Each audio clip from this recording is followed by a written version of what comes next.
काळ आला होता पण वेळ आली नव्हती, अशीच ही जीवाचा थरकाप उडवणारी घटना वडस गावात घडली। आकाश मीनानाथ चव्हाण वय वर्ष 25 हा युवक वडस येथील गावठाणात पत्नी व आई यांच्यासोबत साधारण पडक्या घरात राहतो। मध्यरात्री 2च्या सुमारास बिबट्या कुत्र्याच्या शिकारीच्या आशेने घराजवळ आला।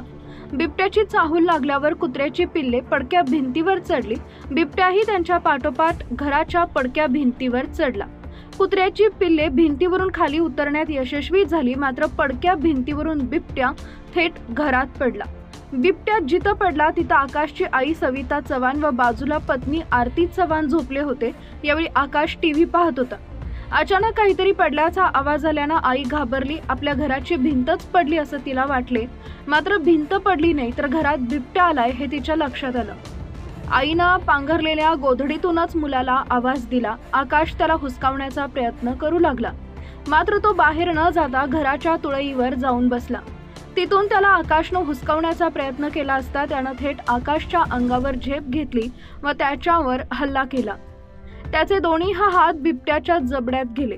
घरातील महिलांनी आरडाओरड केल्यानं बिबट्या पुन्हा तुळईवर जाऊन बसला। आकाशनं तातडीनं दरवाजा उघडून आई व पत्नीला बाहेर काढले। स्वतः काठी घेऊन बिबट्याला हुसकू लागला। बिबट्यानं पुन्हा आकाशवर झेप घेऊन हल्ला करण्याचा प्रयत्न केला।